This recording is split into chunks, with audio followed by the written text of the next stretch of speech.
बच्चों देखिए, आज हम पढ़ेंगे क्लास 9th की एक्सरसाइज पे 2.2।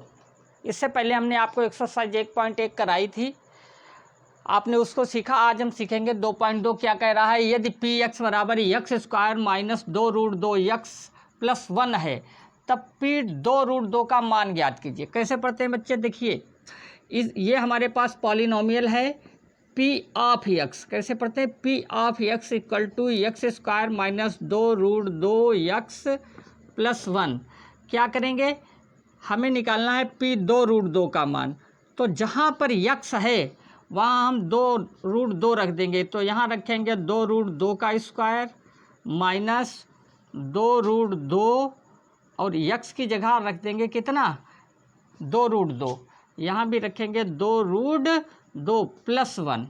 अब देखिए 2√2 का स्क्वायर करेंगे तो क्या हो जाएगा, 2 का स्क्वायर हो जाएगा 4 और √2 का स्क्वायर इसके ऊपर से रूट हट जाएगा।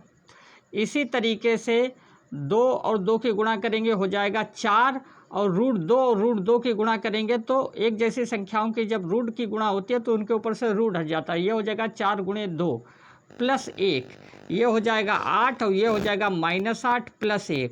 +8 और -8 कट गए तो हमारा कितना आ गया, 1 आ गया। पी 2√2 का मान कितना आया, 1 आ गया है। ठीक है, किताब ठीक है। आइए बच्चों देखते हैं दूसरा सवाल क्या कहता है। यदि एफ एक्स बराबर एक्स माइनस 9, तब F of x minus F minus x का मान ज्ञात कीजिए। देखिए पहले सवाल से हम पहले क्या करेंगे, पहले तो हम नोट करेंगे एफ एक्स हमें कितना दिया है, एक्स माइनस 9 दिया है। हमें निकालना क्या है, F x minus F minus x निकालेंगे तो एफ एक्स तो हमारा यही हो जाएगा। अब हमें निकालना है एफ ऑफ माइनस एक्स। तो जहाँ एक्स है वहाँ कितना रख देंगे, एक्स की जगह हम माइनस एक्स रख देंगे। तो ये हो जाएगा मेरा -x माइनस 9। अब हमको क्या निकालना है, F x minus F minus x निकालना है। तो देखिए एफ एक्स हमारा कितना है, x माइनस 9, तो यहाँ रख देंगे x माइनस 9। फिर एफ माइनस एक्स हमारा कितना है, देखिए ये बीच वाला माइनस लगाएंगे। ठीक है, चाहे तो आप एक बार ऐसे लिख लें, ये माइनस लगाएंगे। अब एफ माइनस एक्स की वैल्यू रखेंगे, कितनी होगी, -x माइनस 9। अब इस ब्रैकेट को ओपन कर दीजिए, ये x माइनस 9, ये माइनस से ब्रैकेट ओपन होगा, अंतर वाले चिन्ह बदलेंगे, ये हो जाएगा प्लस का x और ये हो जाएगा प्लस का 9। ये 9 और 9 कैंसिल हो गए और x मिलाकर कितना हो गया, 2x हो गया। ठीक है, आप जल्दी से इसका स्क्रीनशॉट लें, फिर हम आगे देखते हैं। ठीक है बच्चों, अब देखिए, अब देखते हैं सेकेंड पार्ट। सेकेंड पार्ट में क्या कहता है, सेकेंड पार्ट में कहता है पी ऑफ एक्स। ठीक है, पी एक्स हमारा दिया है 4x की घात 5 माइनस 3x की घात 4 minus 5x cube plus x square minus 8। और कहता है पी ऑफ -1 ज्ञात कीजिए। तो हमें क्या करना है, p की जगह केवल -1 रख देना है x की जगह। तो 4 गुणे यहाँ -1 के ऊपर पावर 5 माइनस 3, यहाँ -1 का ऊपर पावर 4, यहाँ -5 -1 के ऊपर पावर 3 और x स्क्वायर की जगह रखेंगे तो प्लस -1 और इसके ऊपर पावर स्क्वायर और ये माइनस का 8। अब देखिए अगर -1 के ऊपर विषम पावर लगी है तो -1 बना रहता है, माइनस का माइनस बना रहेगा, ये -1 आएगा। तो 4 की -1 से गुणा होगी तो ये हो जाएगा -4। -1 के ऊपर सम पावर है तो माइनस खत्म, यानी ये गिनती जो हो गई हमारी 1 आएगी। 1 की 3 से मल्टीप्लाई करेंगे, 3 से गुणा करेंगे, 3 एकम 3 प्लस माइनस क्या हो जाएगा, माइनस हो जाएगा। अब देखिए, अब यहाँ -1 के ऊपर पावर कितनी है, 3, विषम पावर है तो ये माइनस बना रहेगा अंदर वाला। तो ये हो गया -1 और -1 की 5 से गुणा हुई तो माइनस माइनस हो गया +5। यहाँ पर -1 का स्क्वायर है तो ये क्या हो जाएगा, जब सम घात होती है तो प्लस हो जाता है, ये आपका हो गया -8। अब ज़रा देखिए, ये आपका -4 -3। ठीक है, -4 -3, ये हो गया आपका -7 और ये आपका हो गया है 5 और 1 6। ठीक है, और ये हो गया आपका -8, 8 7 कितने हो गए, 15, 6 प्लस का हुआ माइनस का हो गया 15, 15 में से 6 का कितना बचा, 9 बचा, माइनस का 9। ये आपका आंसर हो गया। ठीक है, लॉजिक ध्यान रखिए बिल्कुल और सही प्रकार से इसको कीजिए। ठीक है, अब देखिए, देखते हैं आखिरी सवाल, थर्ड पार्ट इसका देखते हैं। थर्ड पार्ट में क्या कह रहा है, देखिए क्या कह रहा है, यदि क्यू एक्स बराबर, देखिए थर्ड पार्ट यहाँ पर लिखा है, इसको नोट डाउन नहीं करेंगे, कह रहा है क्यू एक्स बराबर इतना, तो q minus two, Q minus three, Q half का मान ज्ञात कीजिए। तो पहले हम क्या निकालेंगे, q माइनस टू निकालेंगे, ठीक है। तो जहाँ पर x है वहाँ कितना रख देंगे, -2 रखेंगे, तो ये -2 का क्यूब प्लस 3 -2 का स्क्वायर प्लस 3 ब्रैकेट x की जगह -2 प्लस 1। अब 2 का क्यूब कितना होता है, 8 होता है, और विषम पावर है तो ये क्या हो जाएगा, -8 हो जाएगा। 2 का स्क्वायर क्या होगा, 4 होगा, स्क्वायर है, सम पावर है तो माइनस का प्लस होगा, और 4 तियाँ कितना हो जाएगा, 12 हो जाएगा, ठीक है। ये यहाँ तो केवल -2 ही है, तो 3 दूनी 6, और प्लस माइनस माइनस हो जाएगा, और प्लस 1। अब जरा देखिए, ये प्लस का है, ये प्लस का है, तो 12 और 1 कितना हो गया, 13, और 8 6 कितना हो गया, 14, तो माइनस का 14। 14 में से आपको 13 को सब्ट्रैक्ट करेंगे, 1 प्लस 1 माइनस घटेगा चिन्ह बड़े वाले का, तो हम कितना आ जाएगा, -1। ये आपका आ गया q माइनस टू। अब क्या निकालेंगे, q माइनस 3, इसी प्रकार से, ठीक है, q माइनस 3। तो जहाँ x है वहाँ कितना रखेंगे, -3 रखेंगे, ये 3 का क्यूब हो जाएगा, प्लस 3 इंटू ये 3 का स्क्वायर हो जाएगा, प्लस 3 इंटू 3 ये हो जाएगा, और प्लस 1 हो जाएगा, ठीक है। अब 3 का क्यूब कितना होगा, 27, पावर विषम है इसलिए -1 आ रहेगा। 3 का स्क्वायर होता है 9, और 9 की 3 से गुणा होगी, 9 तियाँ 27, ये किसका आएगा, प्लस का आएगा, और 3 की 3 से गुणा करेंगे तो 9 और प्लस 1, ये प्लस 27 माइनस 27 कट जाएगा, तो ये कितना आ जाएगा बच्चों, 10 आ जाएगा, ठीक है। इसी प्रकार हम q की पावर रखेंगे हाफ। अब q ऑफ हाफ का मान निकालेंगे, तो q यहाँ क्या रखेंगे बच्चों, हाफ। अब जहाँ x है वहाँ क्या रख देंगे, हाफ, तो ये हो जाएगा 1/2 का क्यूब प्लस 3 इंटू 1/2 का स्क्वायर प्लस 3 इंटू 1/2 और प्लस 1। तो ये क्या हो जाएगा, ये हो जाएगा 1/8, ये कितना हो जाएगा, इसका स्क्वायर करेंगे तो 1/4, और इसकी 3 से गुणा करेंगे तो ये हो जाएगा बच्चों 3/4, और ये कितना हो जाएगा 3/2, और ये कितना हो जाएगा प्लस 1, ठीक है बच्चों। सब में ये चल रहा है। अब यहाँ देखिए, चूँकि ये भिन्न आ गई है इसलिए इसका क्या करेंगे, लासा लेंगे, लासा कितना हो जाएगा 8, तो ये 1 आएगा, ये 4 दूनी 8, 2 की 3 से गुणा करेंगे, 2 तियाँ 6, 2 चक्कू 8, 4 तियाँ 12, अब यहाँ 1 से करेंगे 1 अट्ठे 8 प्लस 8, तो 6 1 7, 8 7 15, 15 10 25 2 27/8, कितना आया 27/8। अब इन सारी वैल्यूओं को हम जोड़ देंगे, ठीक है। हमें क्या निकालना था, हमें निकालना था q माइनस 2, q माइनस 3 और q हाफ की वैल्यू निकालनी थी, ठीक है। q माइनस 2 हमारा कितना आया, -1 आया, तो -1 रखेंगे, ठीक है। q माइनस 3 कितना आया, +10 आया, तो +10 रखेंगे, और q हाफ हमारा कितना आया, 27/8 आया, तो यहाँ 8 रखेंगे, ठीक है। सबके नीचे 1 मान सकते हैं आप, 8 क्या लेंगे, फिर एलसीएम लेंगे, तो यहाँ -8 आएगा, ठीक है। 1 से 8 करेंगे, 10 8 80 आएगा, और यहाँ प्लस 27 आएगा। 27 और 80 को अगर आप जोड़ें तो आपका 107 आएगा, और 107 में से अगर आप 8 घटाएंगे तो -99 आएगा, तो ये आ गया आपका 99/8, ये आपका आंसर हो जाएगा, ठीक है।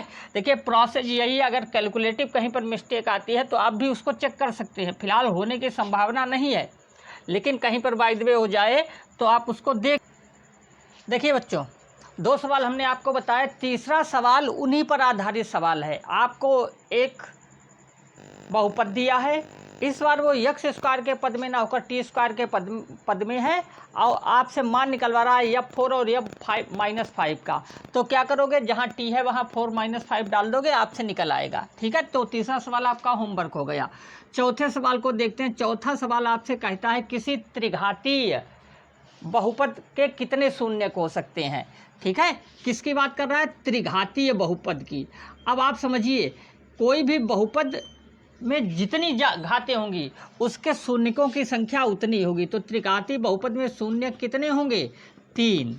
ठीक है, कोई बहुपद जितनी घात का होगा उसमें उतने ही शून्यक होंगे। और चौथा सवाल में कह रहा है किसी शून्य बहुपद के कितने शून्यक हो सकते हैं। चौथे के बाद पाँचवें कह रहा है एक शून्य बहुपद है, ठीक है, इसके कितने शून्यक हो सकते हैं। तो ध्यान रखिए, शून्य बहुपद के अनंत रूप से अनेक, क्या होगा?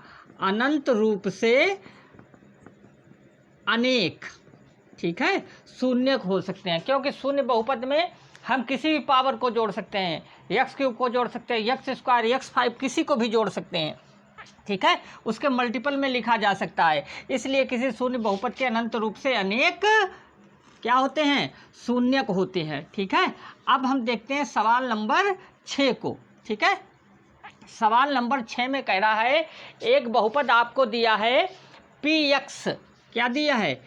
p of x equal to a²x, जहाँ a नॉट इक्वल टू 0 है। ठीक है, आपको क्या करना है? आपको x का मान बताना है। क्या करना है? x का मान बताना है। तो क्या करेंगे आप? जो आपको बहुपद दिया है, ठीक है, उसके इक्वल में 0 डालिए। तो इसका मतलब क्या हो जाएगा? a²x बराबर 0 हो जाएगा। तो x की वैल्यू कितनी हो जाएगी? 0 हो जाएगी। x की वैल्यू कितनी हो जाएगी बच्चों? 0 हो जाएगी। ठीक, देखिए बच्चों, सवाल नंबर 7 देखते हैं। कहता है निम्न बहुपदों के शून्यक ज्ञात कीजिए। अब हमें शून्यक ज्ञात करने हैं तो हम क्या करेंगे? px के इक्वल में डाल देंगे 0। ठीक है, अगर पहले सवाल की बात करें तो px के इक्वल में 0 डालेंगे तो px हमारा कितना है? 4 - 3x बराबर 0। तो 4 बराबर कितना हो जाएगा? 3x। यहाँ से x का मान निकालेंगे, x को रोकेंगे तो गुणे की चीज़ बटे में आ जाएगी। x बराबर कितना हो जाएगा? 4/3। इसी प्रकार से किसी भी सवाल में मान लीजिए सेकेंड पार्ट हम करते हैं, ठीक है, तो क्या करेंगे? यहाँ p ऑफ t के इक्वल में क्या डाल देंगे? 0। p ऑफ t की वैल्यू कितनी है? 2t - 5/2, ठीक है, बराबर में 0। तो 2t बराबर कितना हो जाएगा? 5/2। t का मान निकालेंगे तो गुणे की चीज़ बटे में चली जाएगी, तो ये हो जाएगा 5/4। बड़े ही आसान से सवाल है। इसके बचे हुए शेष 2 पार्ट आप अपने आप स्वयं कीजिए। ठीक है बच्चों, देखिए अब 9वें सवाल में कह रहा है कि y बराबर -1/2 पर ये बहुपद का -1/2 बहुपद का शून्यक है अथवा नहीं। आपको ये ज्ञात करना है कि y बराबर -1/2 शून्यक है या नहीं। तो आप क्या करेंगे? जहाँ y है, जहाँ पर y है वहाँ क्या रख देंगे? -1/2 रख देंगे। तो यहाँ रखा -1/2 का स्क्वायर प्लस 5, y की जगह रखा -1/2 -3। ठीक है, अब ये संख्या क्या हो जाएगी? प्लस में हो जाएगी क्योंकि वर्ग लगा है। तो ये हो जाएगा 2 × 1/4 और ये प्लस माइनस हो जाएगा -5/2 -3, ये कट गया, 2 × 1 2, ये आ गया 1/2 -5/2 -3। इसके नीचे 1 माने 2, आपका एलसीएम हो गया 1 - 5 और ये हो गया आपका -6। ठीक है, तो ये आ गया आपका 6 × 5 = 11 और 11 में से 1 गया -10/2, कैंसिल होने के बाद आया -5। अगर ये इसका शून्यक होता तो इस पूरे बहुपद को क्या कर देता? शून्य कर देता। इसने पूरे बहुपद को शून्य नहीं किया है, इसलिए क्या है? शून्यक नहीं है, शून्यक नहीं है। ठीक है, इसी प्रकार बचे हुए सवालों को आप कर सकते हैं। यहाँ देखना चाहिए इसका शून्यक है या नहीं है। तो क्या करेंगे आप? -3 रखेंगे, ये -3 का स्क्वायर हुआ, ये +z है, यहाँ -3 रखा, ये भी कितना? -6 है। -3 का स्क्वायर कितना हो गया? 9 हो गया। ठीक है, और प्लस माइनस ये -3 हो गया, ये -6 हो गया, तो 9 और ये हो गया -9 9 से 9 कट गया, कितना आया? 0। इसलिए z बराबर -3 क्या है? इसका शून्यक है। ठीक है, लेकिन यहाँ शून्यक नहीं था। ठीक है, देखिए बच्चों, अब देखते हैं सवाल नंबर 9 क्या कहता है? x बराबर 2 और x बराबर 0 इस बहुपद के शून्यक हैं, तो a और b का मान ज्ञात कीजिए। a और b का मान ज्ञात करना। हमें क्या करना है? एक बार बहुपद में x की जगह 2 डाल देना है और एक बार बहुपद में x की जगह 0 डाल देना है। ठीक है, और सॉल्व कर लेना है। तो पहले हम क्या करेंगे? पहले हम 2 डालेंगे। तो यहाँ पर हम जब 2 डालेंगे, अगर हम इसको p ऑफ x मान लें, बिल्कुल समझ लीजिए ऐसे आप, ठीक है। तो अगर 0 डालेंगे तो P of X equal to क्या होगा, 0 होगा। ठीक, इसका मतलब 2x³ 2, देखिए क्या होगा 2 और यहाँ x की जगह डालेंगे 2 का क्यूब -5, ये हो जाएगा 2 का स्क्वायर प्लस a गुणे 2 प्लस b।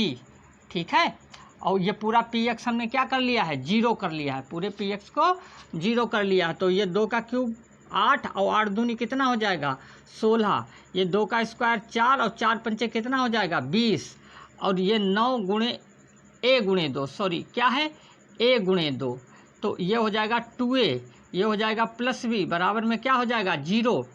ठीक है, तो यहाँ से आएगा हमारा 2a प्लस b बराबर में, यहाँ 16 में से 20 घटाएंगे बचेगा -4, इसको उधर ले जाएंगे, ये क्या हो जाएगा प्लस का 4। समीकरण 1। एक बार हम क्या करेंगे, बहुपद में x की जगह 0 डाल देंगे। ठीक है, तो जहाँ हमारा x है वहाँ पर x बराबर 0 रखने पर, ठीक है, एक बार x बराबर कितना रखेंगे 2, x बराबर 2 रखने पर, यहाँ हम लिख सकते हैं x बराबर 2 रखने पर, और यहाँ x बराबर 0 रखने पर। तो जैसे 0 रखेंगे तो ये क्या हो जाएगा हमारा टर्म 2 गुणे ये टर्म 0 हो जाएगा, -5 गुणे ये 0 हो जाएगा, प्लस a गुणे ये 0 हो जाएगा, प्लस b बराबर 0। तो ये सारे टर्म हो गए, b की वैल्यू कितनी आ गई 0। ठीक है, इस b की वैल्यू को उठाकर हम कहाँ रख देंगे, समीकरण 1 में रख देंगे। b का मान समीकरण 1 में रखने पर, ठीक है, जैसे समीकरण 1 में रखेंगे तो क्या होगा, ये हो जाएगा 2a और b की जगह हमने क्या रख दिया 0 बराबर में 4, तो 2a बराबर क्या आ गया 4, और a बराबर हमारा आ गया है 4/2, तो 2 दूनी 4, a की वैल्यू कितनी आ गई बच्चों 2 आ गई, b की वैल्यू 0 आ गई, a की वैल्यू 2 आ गई। ठीक है बच्चों, इस वीडियो को आप ध्यान से देखिएगा, चीज़ें आपको बेहतर समझ में आएगी। अगर एक बार में कुछ समस्या है तो आप इस वीडियो को फिर से देखिए ताकि आप बेहतर ढंग से इनको कर सकें।